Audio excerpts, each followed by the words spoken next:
That boy who used to spend days in the garage with only his imagination and a couple hand tools has gotten lost in the grind of the real world. I think it's time we find him. One project, two builds. Scrapwood versus the fence picket. It is Therapy Thursday and I need you now more than ever. This project was done, complete in my head. Cheap, fast, easy. And then reality set in. This project was the first project I ever built 50 years ago, half a century. I'm old, and the times, they are a-changin'. Planters doesn't have the great shaped glass peanut jar that the build was built around. It's plastic now, seriously. Oh, you can't stain a bird feeder. And birdhouses, they are no more. They are nesting boxes. Oh my God. And don't even get me started on Burger Chef and Jeff. Where did they go? Ranting aside, I revamped. Picket build versus a scrapwood. In the first corner, we have the recycling and supplies on hand. Let's call it 50 cents. In the other corner, the Challenger, the new fad from 5 years, maybe 10 years ago, a fence picket version. Let's get ready to stumble! We're taking the scrapwood and recycling build on first. Why? Because it was my first build. 50 years ago. I spent the summer in Wisconsin with my mother, and she taught me woodworking, with nothing more than a coping saw, spiral hand drill, maybe a hammer, and some scrap pine. She also showed me how to make a bolo from old jeans, kitty litter, and a rope that year. Oh, what a summer. Nails removed from the 2x4, metal detector gone over it, cut the size, and then ripped the 3/4 stock. We are ready. You don't need these steps if you just bought a 1x4, but I wanted this live edge type patina, and this board has it going on. I ran into my first problem with this build here. Easy to do with scrapwood because you work with what you got. The base isn't wide enough for the Prego jar I recycled. I could go wider with the base, the ledge, and that's my first instinct. I grabbed some more stock and sort through it quickly, trying to find something that works. And I really love the split end, but maybe not for this build. If you follow the channel, you're used to this. If you don't, please do. Hit that like and subscribe. Let's see how fast we can get this to grow. You see, I build as I film. There is no practice run. Play around with some poker chips, trying to figure out the correct positioning of the feeding holes. And I totally forgot how addictive stacking chips is. Each chip represents a feeding hole, but my lid needs to be secured somehow to the bottom, so it can't all be holes. A 3-hole feeder was the original idea, but the recycled Prego jar just isn't wide enough in the mouth to cover the 3 holes. Do I go to 2, one on each side, or just one up front? In the end, I chose just one really large hole. We'll put out 2, maybe 3 perches. I think it'll look the best and easier on the birds, and I can go back to the smaller with ledge then. With that on the back burner for a moment, I drill a hole in the lid of the Prego jar. Not sure how this is going to work. With snippers, I cut the middle of the lid out and bend over the raw edges the best I can and sand down the rest. I don't want any little birds to rip their beaks. All right, 'tis time to commit to the final layout in the hole.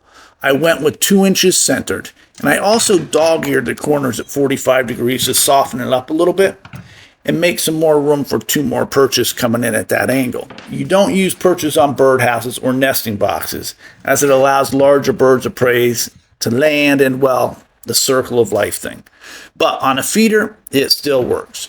1 hole, 2 inches, so even those big sunflower seeds can fall through and not jam it all up. You don't need a drill press or even a 2-inch bit. Just drill 2 or 3 smaller holes.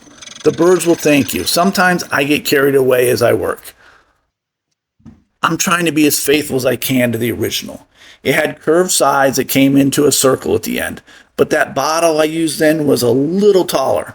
So I think I'll just make that colonial type handle at the end. And I mess up. I have a jigsaw. You seldom see me use it, and I have a scroll saw. I use it all the time for my curves. But no, I thought, be cool, use a hand tool. Yeah, well, it's not cool. It's like 98 degrees in here. And at least that in humidity. 2 minutes in, and I'm sweating like my roast last night. I then hit it with the wen, sanding into the curves. You can do this by hand or eliminate the curves altogether. This build is easy to adapt. Don't let anything intimidate you. It's cheap, easy, and a fun build. And who knows, you might be remembering this 50 years from now, or your kid, or your grandchild might. Perches. Took them up for a walk, always a good day for that. Back into the woods, grab some sticks, and snip, snip, snip. Drilled some 1/4-inch holes, 1, 2, 3. Some tight bond 3 and perches are in, rustic and perfect for what I want.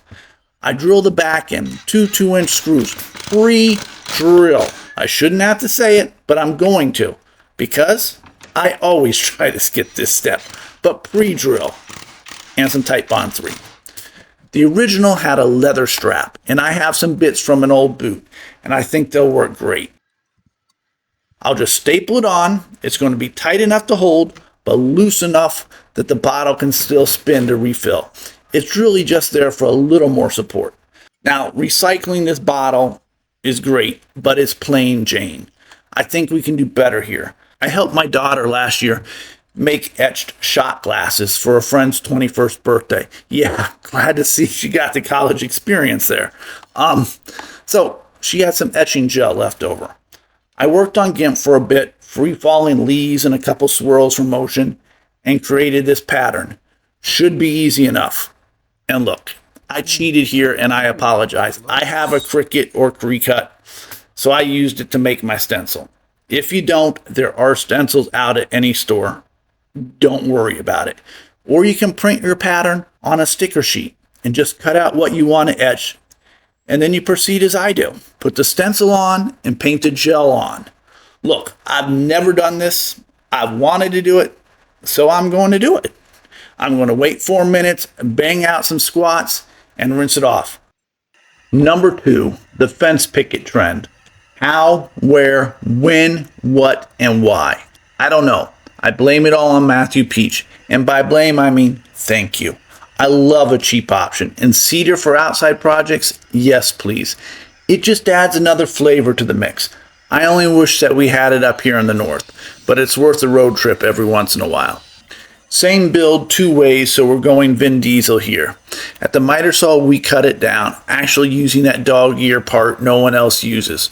14 inches. Another cut at 5.5 for our feeding ledge. And I'm going to cut this piece off here. It's split.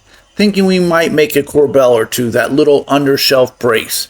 The fence pickets are only 5/8 inches, and well, they be bowed a little. I'm thinking some support will be good. All right, the poker chips come out. I resist the urge to stack them for an hour or two. 3 holes here. This beautiful mason jar, $4, had an amazingly wide mouth. And the best part is we won't need to risk our life and limb cutting the center of the lid out. 3 holes, 1 inch and 5/8. The idea is half the hole goes under the jar. The other half sticks out for the birds to get their eat on.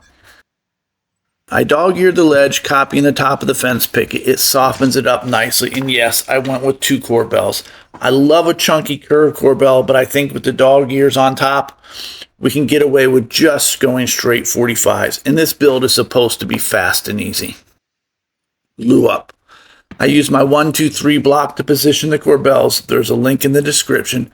Tight bond 3 and shoot some staples in from the top. I love staples with cedar pickets, doubling the holding powder. Some more glue and some more staples from the backside, and we're good to go.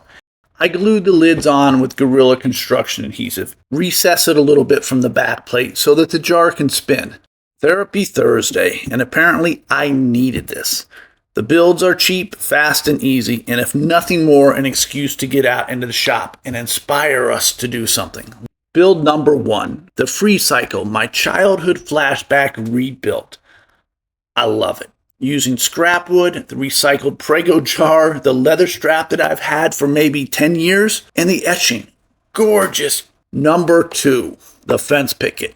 It didn't let me down. Fast and furious, but I feel I let it down. I feel I could have done more.